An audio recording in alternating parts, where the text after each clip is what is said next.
And we're back and ready to go on this Monday night. Welcome, everybody, to Red Raider Baseball with head coach Tim Tadlock, sponsored by Rudy's.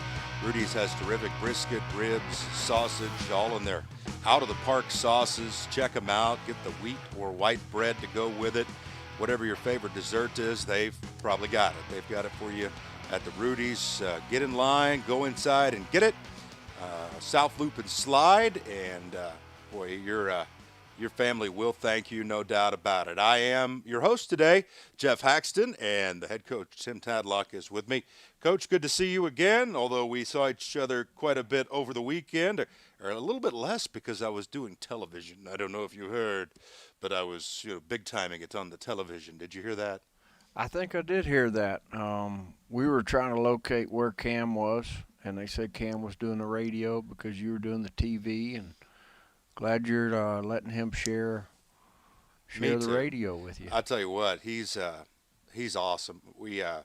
I really, I don't think anybody that runs across his path is like, man, I just didn't like that guy. I mean, everybody likes him, but we've been so socially distanced and so like far apart, even from handshakes. Now it's kind of a fist bump or avoidance completely. I've had a few handshakes, but when Cam and I saw each other for the first time in a big long while, it was a big old bear hug from him, and I was kind of taken aback, but I really liked it. You know what I'm saying? You bet, absolutely. He Good. is a big old bear for sure. Yeah, he's. It's good to have him back. He's doing great, and helps us out too because we're not going to be able to be there every time. We got Cam Warren we can call upon. All right, this weekend goes great. 3 up, 3 down with victories over a good South Florida club. How'd you feel about the whole experience? I tell you, I mean, just looking back at it, looking at the starting pitching, thought all 3 guys threw the ball really well. Even though Mason's line didn't probably reflect that, I still think the stuff's been really good. He's been pitching ahead in the count. And I think there's some things there that we can definitely tweak where it's going to help him. But I thought Birdsell and Montverde were really good, and thought the guys were competitive as far as at bats go and playing defense and all that good stuff. One thing I've noticed is Birdsell and Monteverde, they're the same when it comes to that competitive fire, it feels like, and their emotions, but they are vastly different pitchers. I mean, when I think about Birdsell, I think about this, the old number 1, and work the breaking pitches in there, try to get a good pitch mix that way. And then when I think about Monteverde, I think about whatever your changeup sign is, because that changeup is so darn good. Is there any truth to what I'm saying there, that those guys are kind of polar opposites maybe as far as how their approach is on the mound?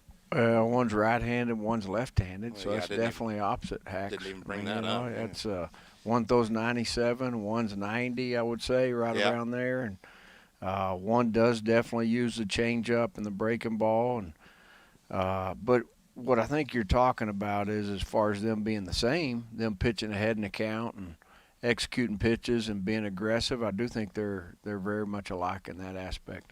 Did it show depth in your pitching, or maybe, I don't know, it might not be depth, it might just be effectiveness from the guys that went out there, but it also could be deemed depth when you don't see Queen, Bridges, and those guys, Gurton at the back end.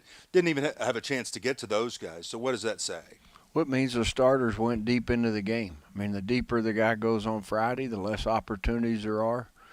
And then you go to Saturday, it's the same thing. The deeper that guy goes, the less opportunities there are. And there's only so many innings for guys, and that's one reason we really enjoy the 5 or 6 games that you get to play when you get to play some midweek games. And that way you're getting to get guys in game competition and definitely let them try to stay in rhythm. How'd you think Devine did? It was fun to watch him, for me, go from 92 to 70, but how'd you think he did? I thought he threw the ball really well. To me, the ball that's on the ground that goes up the middle, you could say, okay, hey, if you were in position, that's a double play ball. You could say if it's hit 10 feet to the right or left, it could be a double play ball. To me, when the ball's on the ground, that's what you want. And When the ball's on the ground, you want to be standing where the ball is. So you kind of see where my mind's going there. Yeah. For about 2 innings there, I was kind of going, man, what's going on here? Should we have been able to see what was going to happen there? And the ball was on the ground and just found a hole is the way I'd describe that. Yeah. Can I thank you for not shifting every other play? Will you accept a thank you, bet. from Bet. me? You bet. Because I like to be able to look out and say, well, he's shaded one way. He's not completely in a different position. That gets a little tiresome. But what do you make of that with your guys? Does the approach change at all when Jace looks up there? And you could really fill in the blank for your hitters. Braxton Fulford had shifts on.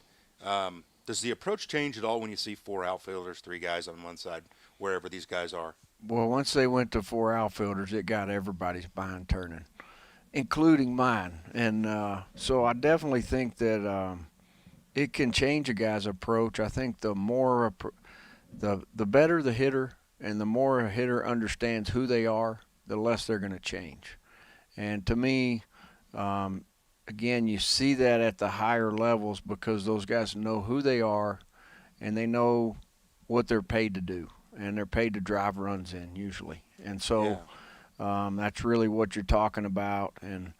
But in our game the other day, especially with Jace when they went to 4 outfielders, I think we were all observing it and kind of got all our brains turning a little bit. Yeah, trying to cook up some just counters. trying to figure out what's going on, and it had me kind of looking later that night at not at the amateur level, but at the big league level. It had me looking at no doubles, and kind of thinking back to 2010 when Cruz, is that his name? What wasn't quite in no doubles, and the ball went over his head that David Freese hit, and kind of had me thinking about no doubles with a big leaguer standing in there. Like, what is no doubles, and how can you really do that? And because of how predictable and because of the pitchers, they can force the ball on the ground to certain areas.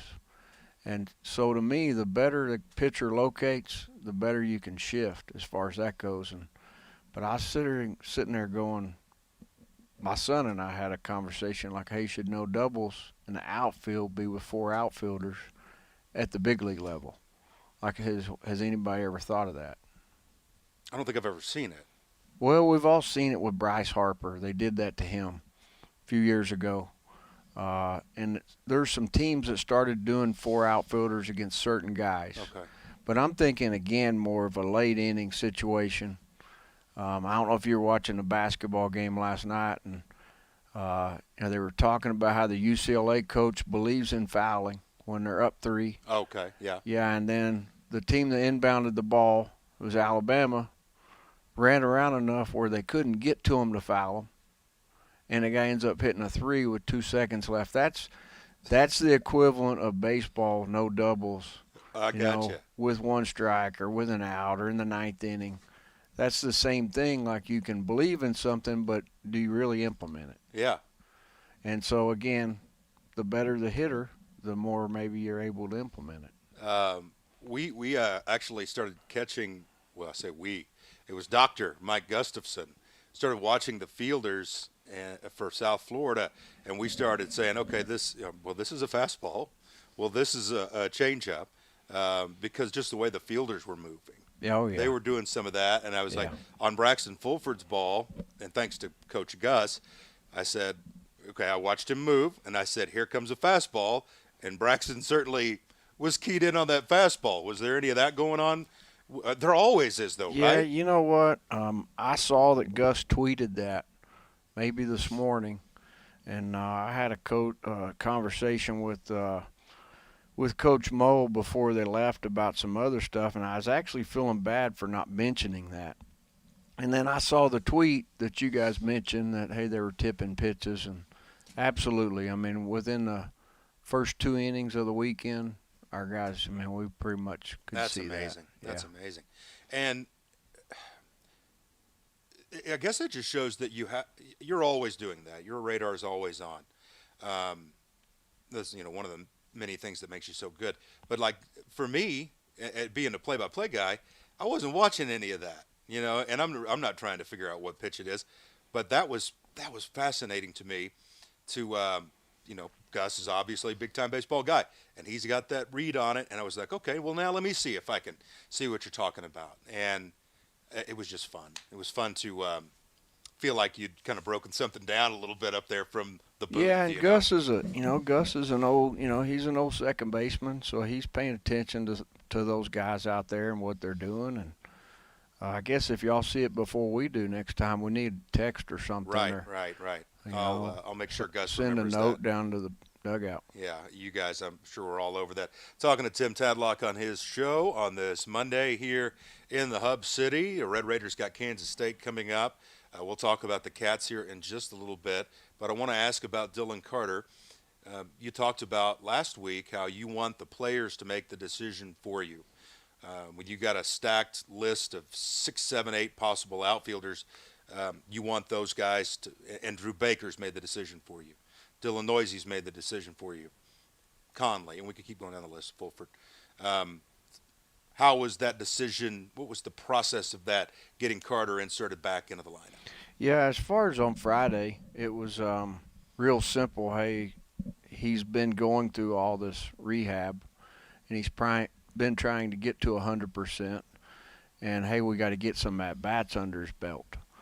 And then Saturday, was actually thinking about giving him a day, and Cody Masters was not available. And so it really, again, sometimes, to me, again, it's just one of those things. Sometimes somebody other than us knows something a lot better. And I think he ended up getting 2 hits that day on Saturday and played really good defense. That might have been the day he went up against the wall and caught the ball. I'm not really sure. Yes.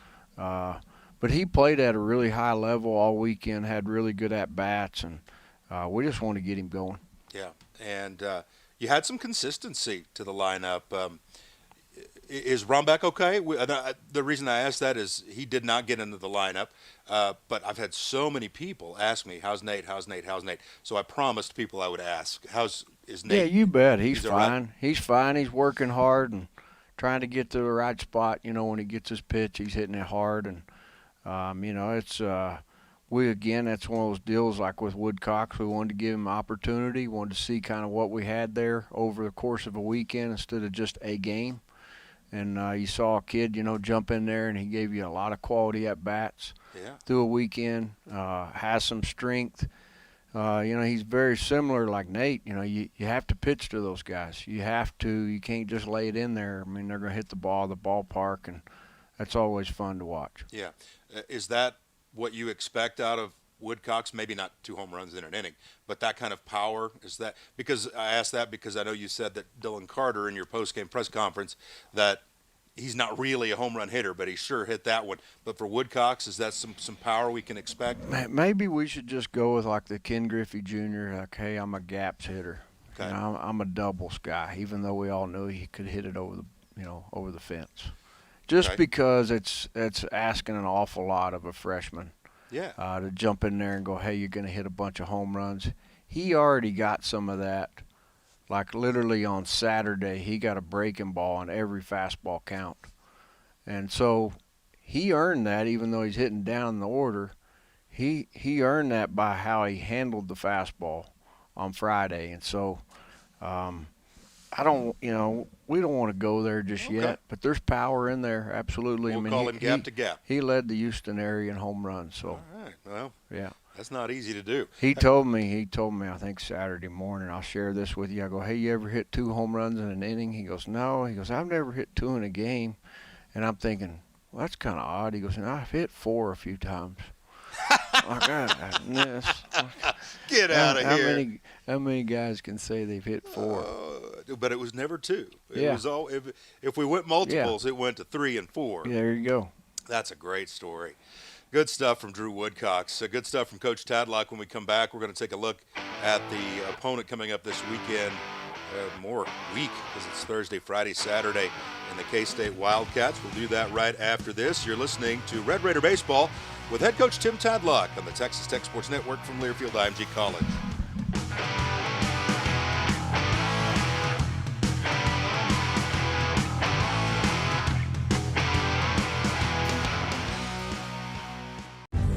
At Texas Tech, innovation is at our core. Grit and determination drive our ambition. Art and culture spur our creativity. We're a community that makes Texas and the world a better place. We're a university where our accomplishments are many, our achievements are global, and our victories are glorious. Texas Tech University. From here, it's possible. And we are back with head coach Tim Tadlock, presented by Rudy's Barbecue on the South Loopman Slide. Rudy's has great breakfast tacos. You can start your day there with a cup of coffee and some brisket tacos, the regular bacon, sausage. They've got sausage for lunch as well that you can put on the barbecue sauce, make it into a sandwich, just eat it that way. All the sides, Rudy's is fantastic, and they've been so good to us, and we look forward to getting back in the restaurant, Coach, because I know you like to sit with the peanut gallery and interact with the folks. That's something that we've missed because of COVID-19 in studio here today, but it'll be fun to get back there and see those folks. You know what? Those picnic tables in there are pretty cool. Yeah. I've always liked them, and be able to spread all your barbecue, have plenty of room there, and get good and messy, and get some barbecue sauce on your shirt, and chew the fat a little bit. Yep. Pretty cool. Yep. And every now and then a fan will just bring you a random cold one. I mean, that's happened before. That's not a bad deal either. That's not a bad deal either. Not a bad deal either. The Red Raiders are 19-4 on the season. They've won 19 of their last 20, 2-1 in conference play. This is something that I don't even know what your answer to this would be, but do you like having that little bump up to earlier, or is it a hindrance from Thursday, Friday, Saturday, which makes me put you in the position to say Easter is a hindrance, which I'm not trying to do. Does it change anything? It does. It does. I mean, reality of it is it changes how you handle pitchers the week before. USF time. This past weekend, and it definitely it affects. It can affect this weekend on who's available. It affects then the preparation for the week after.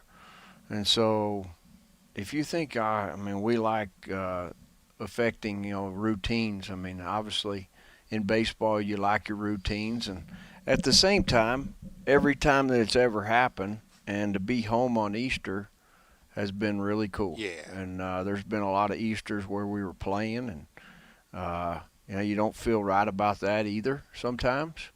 And so it all works out. Yeah, and the Red Raiders going this week, Thursday, Friday, and Saturday at Toynton Stadium at Kansas State. And the Wildcats coming off of a tough trip to Stillwater. They went 0-3 against Oklahoma State, but a team with a lot of talent. They are 8-3 at home, 13-10 overall. I don't know much about the 1-9 aspect of Kansas State, but one thing you always hear about is look out for some of these pitchers. Jordan Wicks is one of those guys. He's 4-1. Connor McCullough is 1-1. Some really good ERAs in this bunch. Casey Ford is number 2, I believe, in the conference with a 1.05 ERA, starter/reliever, and then Wicks 2.65, McCullough 3.23. What are we going to see in Wicks? Oh, you're going to see 92-4, maybe 5 with a good slider and good changeup. A kid that's projected to go in the first 20 picks of the draft. A kid that's really developed in his time there. You think back Stephen Gingrey when he was here, that's where he was projected at one time, probably go in the first 20 picks. Yeah. Tough left-hander, probably the toughest one we'll see to this point.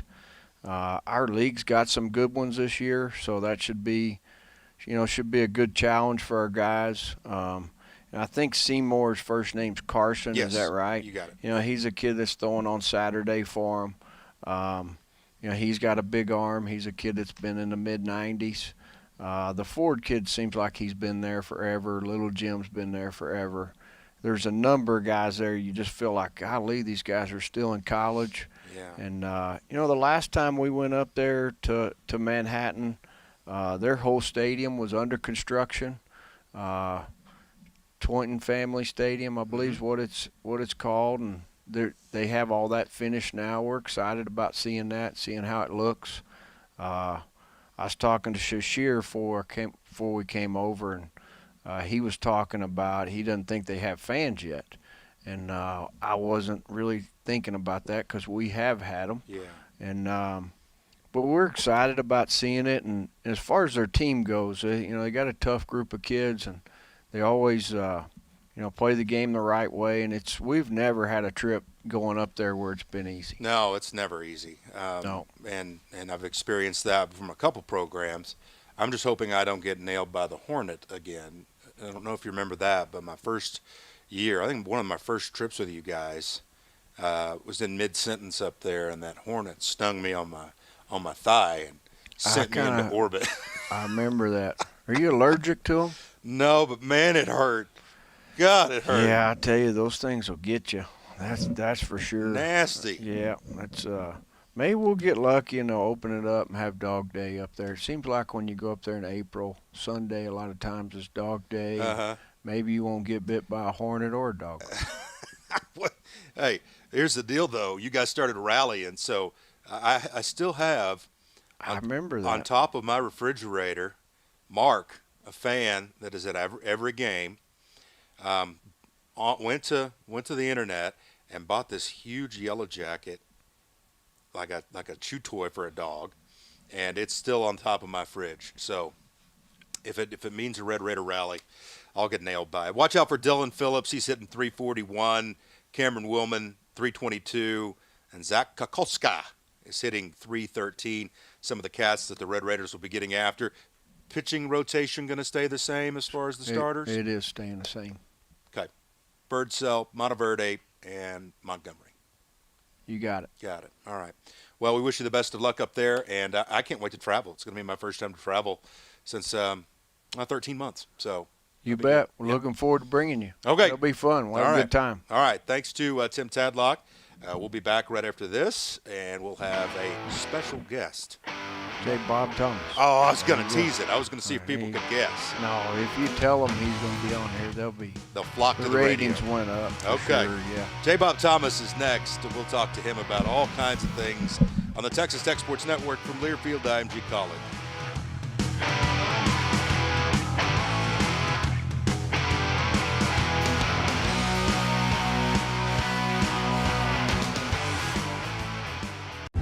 At Texas Tech, innovation is at our core. Grit and determination drive our ambition. Art and culture spur our creativity. We're a community that makes Texas and the world a better place. We're a university where our accomplishments are many, our achievements are global, and our victories are glorious. Texas Tech University. From here, it's possible. And we're back on Texas Tech Baseball with head coach Tim Tadlock, sponsored by Rudy's Barbecue. Head down to Rudy's, get your ribs, and take them home to the family. A bunch of brisket. Everybody will be really, really happy. South Loop and Slide. It's easy to find. Rudy's drive-through, go in. You're open inside. You can enjoy it there. And again, I'm a breakfast taco guy. It's great. And I'm a Diet Dr. Pepper for breakfast guy, too. J. Bob Thomas, anything for breakfast for you in the soda world, or are you on a health kick? Where are you at? I'm on a health kick right now, but I've known to take a few Dr. Peppers down. Oh, man. Sure. I tell you, I've had people say that's not good. Sacrilege, like to have a Diet Dr. Pepper for breakfast. I'm like, man, nothing sounds better to me when I wake up. But you go through cycles. I think COVID changed my sense of smell and taste and everything.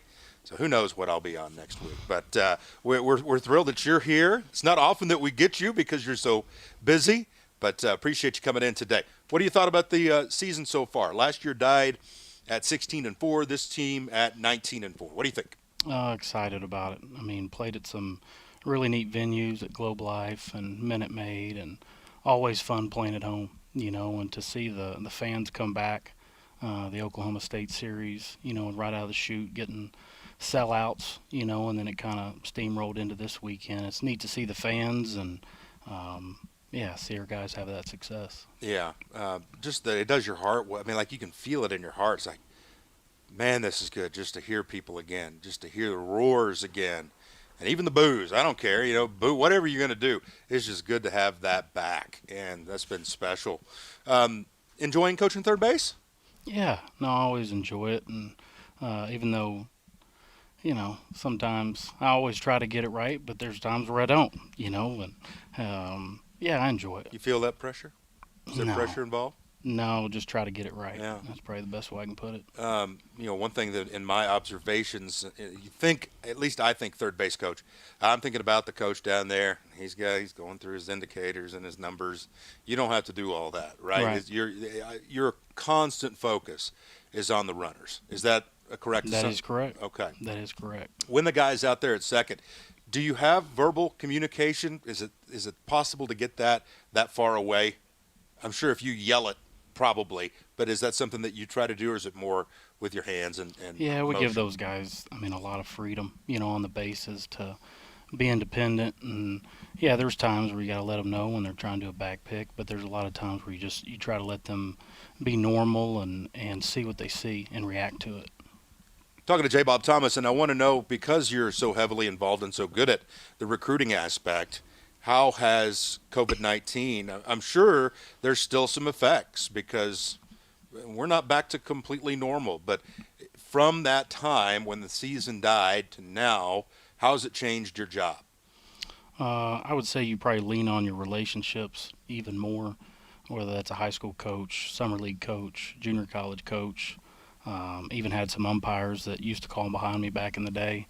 And you lean on those guys to give you information, tell you about players when they see them, whether they're on their team or on teams that they're going up against. And I would say that's definitely put even more of an emphasis on that. You get videos, you see some live streaming when you can, but I'd say at the core of it is probably the relationships, people picking up the phone and going, hey, you need to get on this guy. He's a good player. Have you become a master at Zoom?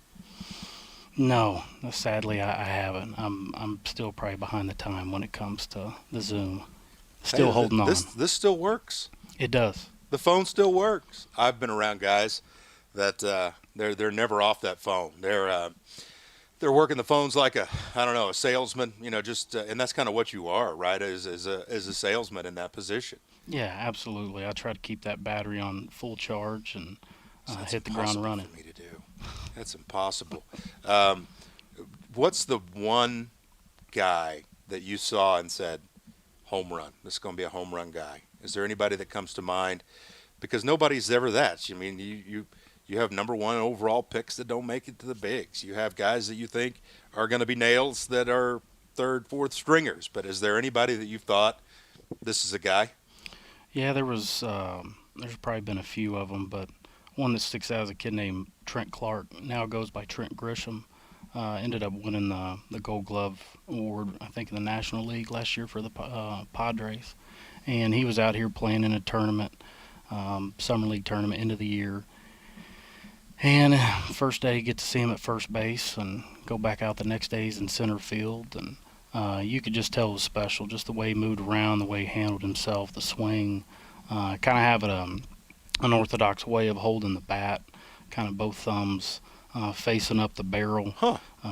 But his mom, Michelle, and the whole family get to know him through the process was really special. And it's been neat to, watch his career take off. And he's a special kid, special player. The one that got away.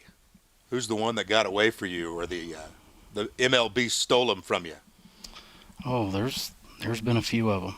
When you're at this level and you're doing what your guys are doing, this is going to happen, right? No, it does, and hopefully when they do take them from them, you got the right one, and, obviously it was right for them professionally or their family, and but there's been some ones that get away, and but man, we've been fortunate enough to get a lot of really good ones to school too. As a family. Good, real good. Today, big day for Park Thomas, Park Bundle. He's got his first T-ball game today. Yes. So he woke up today and he was excited. Let me tell you. And who's more excited? That's probably a toss-up. That is a toss-up. The big guy will be wearing number 15 today. Introduced him as we got into the truck today. Now batting, for the Rangers, Park Thomas, and the crowd goes crazy, and he's in on that. So, well, if you ever need me to voice something for you, I can do that. I can voice that, and then you can just put it on a loop. Well, he's excited. I mean, it'll probably be Gus up to 35 today, and he'll be, Keep the ball on the ground. Sometimes we've been skipping first base and going straight to second, which is a great thing to do. There's nothing like it. And we were in transition, so my son missed T-ball. We didn't even get to see him hit off the tee. But once we got out here, we immediately got him in. And I remember the first time he took a swing and he hit it, I don't know if I've ever had a better feeling in my life. I mean, it sent me over the moon and back. Yeah, I think we went to Academy maybe about 3 weeks ago, and we were walking in. He knew we were there to get all of his T-ball stuff, and it started when we got to the helmets, we tried one on. He looks up and goes, "Daddy, can I get this?" Absolutely. Went on to the bags. "Daddy, can I have this?" Absolutely. And we went down to batting gloves to, I think we got 3 pairs. We probably won't wear a single one of them. Went to pants. Better than Christmas. And he was as excited as I've ever seen him. So it was a neat moment. Well, we're excited about Texas Tech baseball, and it's so much fun to watch you guys do what you do. Coach Tadlock talked about it, where, wanting to provide a product where the fans are afraid to get out of their seats because they're afraid they're going to miss something. And we want them to hit the concessions. But I'm thankful that I don't miss a thing because this is a big-time program to follow, and you're a huge part of that. Keep up the good work, and let's go get those Wildcats. Sounds good. Thanks for having me. As J.B. Thomas, assistant coach for the Red Raiders, we've got another assistant coming up in Ray Hayward on Red Raider Baseball with Tim Tadlock. And this is the Texas Tech Sports Network from Learfield IMG College.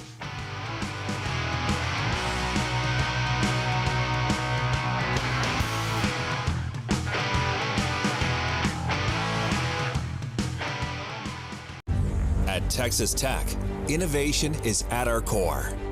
Grit and determination drive our ambition. Art and culture spur our creativity. We're a community that makes Texas and the world a better place.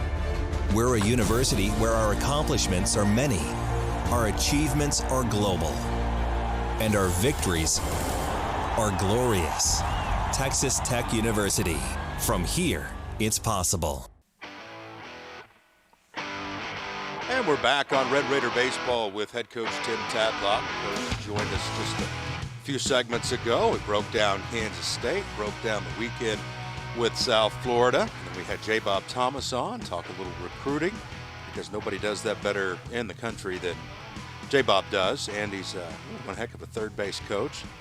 Now we got my man, Ray Hayward, assistant coach for the Red Raiders, and heavily involved in the pitchers, heavily involved in all things pitching. Give me your perceptions of what you saw against South Florida, Coach. Well, it's like I've said all the time, all along this year, we've gotten better every week. And guys are working hard at it and doing what Matt tells them. And so, when we got guys like that are trying to find ways to get better and working at it and listen to what people that know what they're talking about, they're getting better. So I've been real happy with it. The guys are starting to throw better strikes. They're starting to have a little bit better command. And when I say command, be able to put pitches where they want to, outside, inside, up and down. And those guys have done a great job so far. And, of course, we always say we got to get better, and we do. They're going to have to get better. But from where we started to where we're now, you got to be pleased with what they're doing. Yeah, I've seen some really good improvement, too. When we were talking about it, I think, 3 weeks ago, it's just it's going to take some time. When you have seniors in high school not get to play their senior seasons, you have the collegiate season shut down, and then there's all these parameters and things that you can't get in big groups during that. I mean, you can't really do anything. So it gets shut down, and now we're seeing some of that dust start to come off, I think. And that's been a big part of it, right, Ray?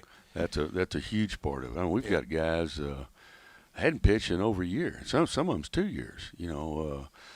Patrick Monteverde, it's been 2 years since he's pitched. And I know when he came in the fall this year, and he's thrown, and of course J. Bob, everybody's high on him. I'm looking at him going, I'm missing something here, because I'm thinking this guy is a long ways off. But you could tell the more he threw, the more he worked at it, he got a little better, a little better, a little better. And now you see what J. Bob and Tim and all of them saw where he was before, And so it's really exciting to see those guys come along. But you're right, the COVID thing really slowed things up and backed things up for a lot of kids.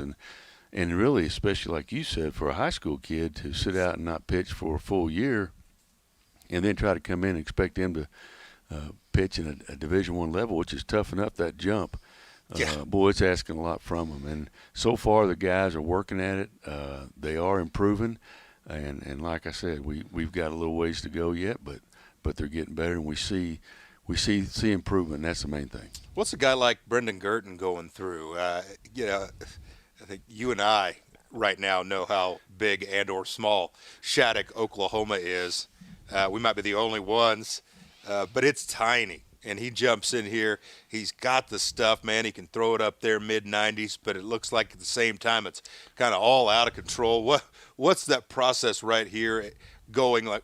Just take me inside his head, and then what he's got to do to kind of lasso all that. Well, first of all, Brendan Gurton from Shattuck, Oklahoma is, it's out in the middle of western Oklahoma, about as far as you can get, right on the Texas line there. And he's not used to being in limelights and big atmospheres. But the thing that really sticks out about Brendan is we looked at him. I know J-Bob went and saw him 2 years ago as a catcher. I mean, he was a catcher. That's what he did. That's all he did was catch. And then all of a sudden, his dad and I have known each other for a long time, and I would talk to his dad mainly about quail hunting and different things like that. But every now and then he would say, "Hey, my son's got a pretty good arm. He's pretty good arm."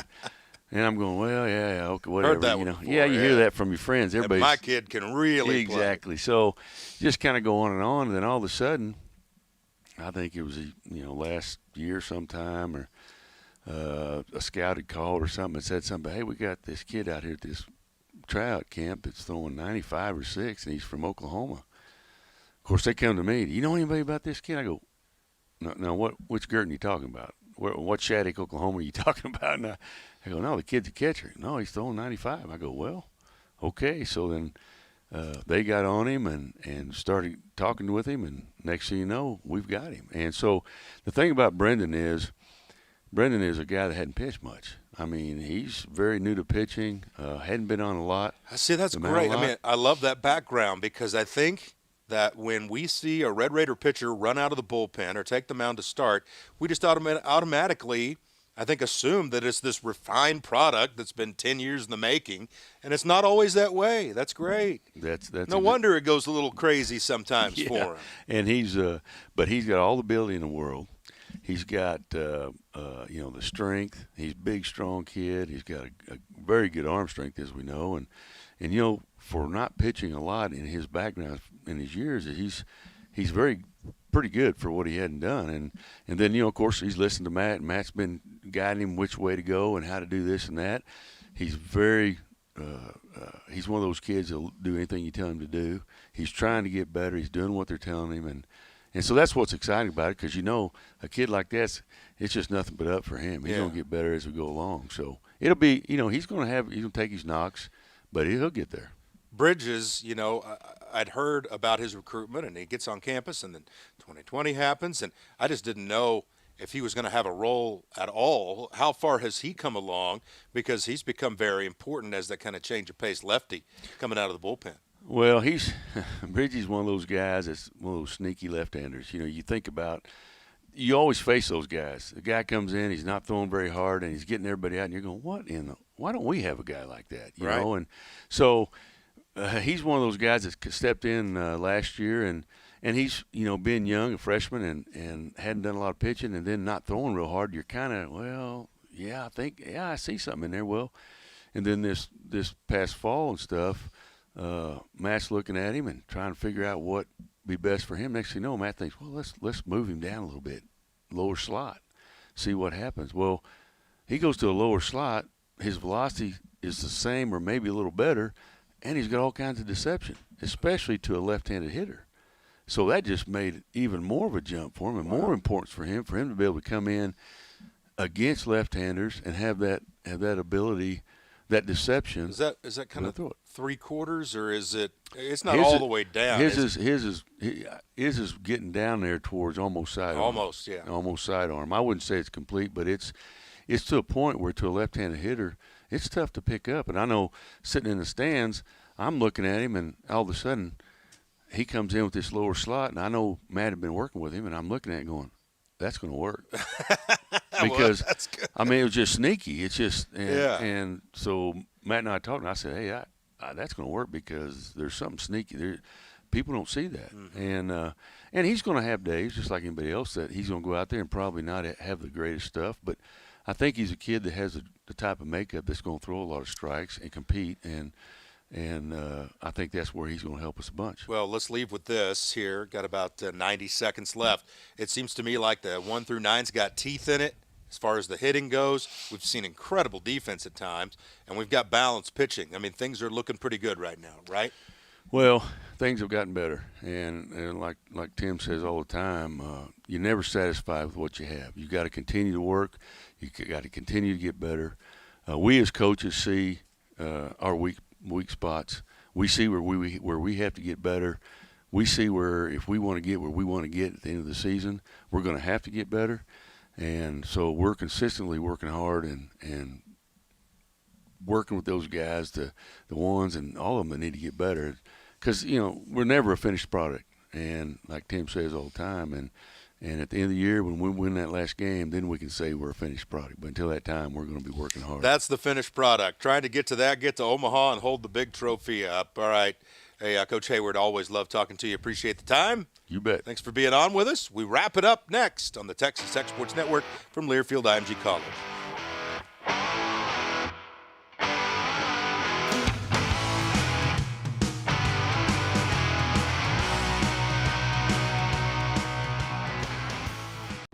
At Texas Tech, innovation is at our core.